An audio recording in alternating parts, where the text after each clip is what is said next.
10 फरवरी को कैसी रह सकती है बाजार की चाल? एसबीआई सिक्योरिटीज के टेक्निकल और derivative research head Sudeep Shah का कहना है कि आगे निफ्टी के लिए तत्काल रेजिस्टेंस 25,970 से 26,000 जोन में हो सकता है। इस बार जोन से ऊपर कोई भी टिकाऊ चाल निफ्टी को शॉर्ट टर्म में 26,200 से और उसके बाद 26,400 की ओर ले जा सकती है। नीचे की तरफ 25,780 से 25,750 का जोन तत्काल सपोर्ट का काम कर सकता है। जियोजीत इन्वेस्टमेंट के चीफ मार्केट स्ट्रेटेजिस्ट आनंद जेम्स का कहना है कि हालिया मूवमेंट से पता चलता है कि तेजी का मोमेंटम कुछ कम हुआ है। हालांकि लगातार खरीदारी से अभी भी रिकवरी को सपोर्ट मिल सकता है। उन्होंने आगे कहा कि शॉर्ट टर्म में मार्केट का अहम सपोर्ट लेवल से ऊपर बने रहना बहुत जरूरी होगा। जियोजीत इन्वेस्टमेंट के chief investment strategist doctor V K Vijay Kumar ने कहा कि फरवरी में अब तक फॉरेन फंड फ्लो का बदलाव आया है, जिसमें एफआईआई नेट बायर्स बन गए हैं। उन्होंने कहा कि करेंसी मूवमेंट ने सेंटीमेंट को बेहतर बनाने की भूमिका निभाई है और ये आगे भी विदेशी निवेशकों को सपोर्ट कर सकता है।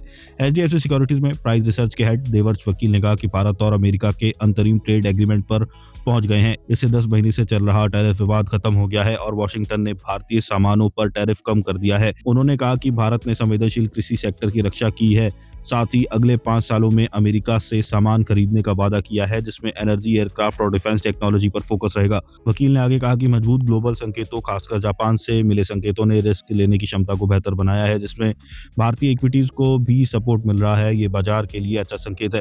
Union budget 2026, US India trade development और आरबीआई की एमपीसी मीटिंग जैसे बड़े मैक्रो इवेंट्स की वजह से बड़ी वॉलेटिलिटी के बावजूद बैंक निफ्टी पिछले हफ्ते मजबूत बंद हुआ था।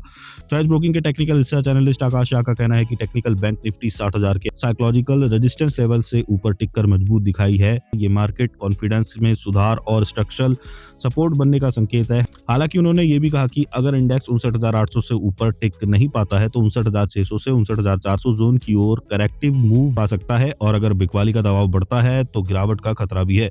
उन्होंने आगे कहा कि अच्छी बात यह है कि बैंक निफ्टी के लिए तत्काल रेजिस्टेंस 60,500 पर है। इसके बाद 61,000 और 61,400 पर अगले रेजिस्टेंस है। 55.99 पर स्थित वीकली आरएसआई बताता है कि बुलिश मूवमेंट सामान्य बात है और ओवरबॉट कंडीशन के बिना और ऊपर जाने की गुंजाइश है। फिर भी बैंक निफ्टी अपने 20 डे, 50 डे और 200 डे ईएमए से नीचे ट्रेड कर रहा है, जो ऊपर से सप्लाई आने और एक बड़े ट्रेंड का संकेत देता है, जो अभी तक पक्के तौर पर बुलिश नहीं हुआ है।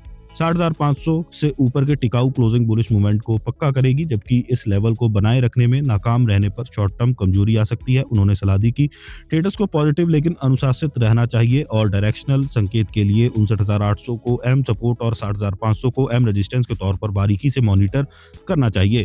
कोटक सिक्योरिटीज में इक्विटीज रिसर्च के हेड श्रीकांत चौहान के मुताबिक 59,500 पर 50 और 20 डे के एसएमए बैंक निफ्टी के लिए अहम सपोर्ट जोन होंगे। इन लेवल से ऊपर इंडेक्स 60,500 और 61,000 से 61,300 को फिर से टेस्ट कर सकता है। दूसरी ओर 59,500 से नीचे जाने पर सेंटीमेंट बदल सकता है।